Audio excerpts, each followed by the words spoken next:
Hi Facebook, Immigrants United. This is Shabnam Lutfi, and I just wanted to do a very quick informational video about the top 6 or 7 questions that are repeatedly asked. So these are really important questions. They're questions that are on everybody's mind, and I'm just going to try to fly through them because I know we're all extremely busy. So let's get to it. Question number 1, can I go to Iran and come back? I have a multiple entry visa that is going to expire in July. Okay, so if you have a multiple entry visa, a valid, unexpired multiple entry visa, you should be able to go to Iran and return with that visa before it expires. I also don't know if anybody that has had any problems at the airports. There's always a risk involved, and so you need to own that risk, but overall you should be able to go to Iran and come back. Question number 2, my visa is about to expire. What are the chances that I can get another visa? This is a tough question. But let me start by saying nobody can tell you what the chances are. There's risk involved every time a non-immigrant visa holder decides to travel internationally. Every time you go through customs, every time you try to enter the United States, there will always be a risk involved. And attorneys, no matter how much experience we have, we cannot predict what's going to happen at an airport, what an officer is going to feel that day, if there's a new policy, a new memo that day. If I had a crystal ball and I could predict, I wish I could, but unfortunately we cannot. Regarding your chances of getting another visa, it's the same as it's always been.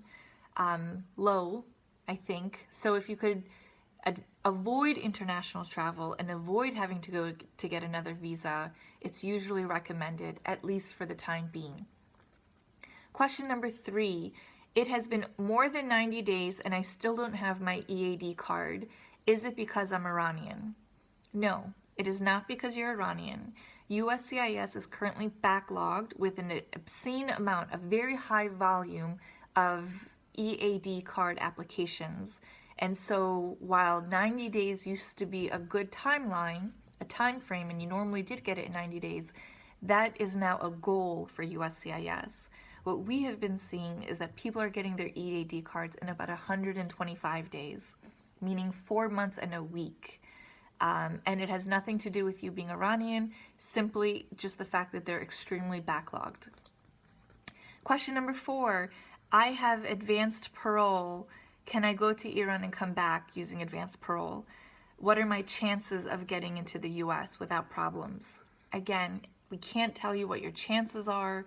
I can't tell you if you'll have problems at the border, but I think if you have advanced parole, that means you've applied for a green card.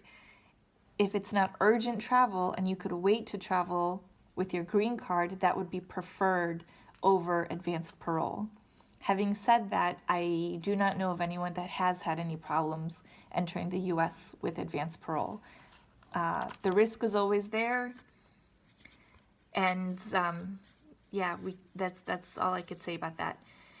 Question number 5, how long does it take to go through administrative processing? My parents went to an interview 3 months ago and they still have not received their visas. Can I expedite?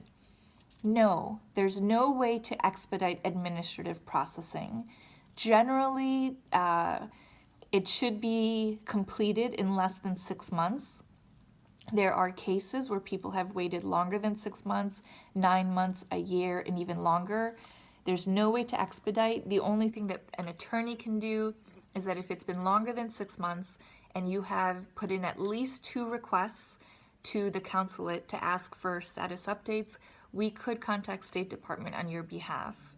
But if your mom or your family member had an interview 3 months ago, there's nothing an attorney can do at this time. Question number 6, my mom has a visa appointment next month. Does she need a waiver? And if so, how do I apply for it? Right now, the executive orders have been halted and they are not in effect. So your parents, family members, spouses do not need to apply for any waivers. We will know more of that as we find out what happens in the lawsuits. But as of right now, you don't need a waiver. Question number 7, can I change embassies? You can change embassies if you have an immigrant visa application pending, but it's also strongly discouraged. It would take more time to get documents that you've already submitted, for example, to Yerevan, back to the United States, and then rerouted to another embassy of your choice. So I would encourage you to hold tight and to try not to change embassies once you've already selected one and are in the process. These are the main questions that everybody's been asking. If more comes up, I'll be happy to do another quick video and try to get as many questions answered as fast as possible. Hope you guys are doing well. Happy spring. Enjoy your weekend, and we'll be in touch soon. Take care. Bye.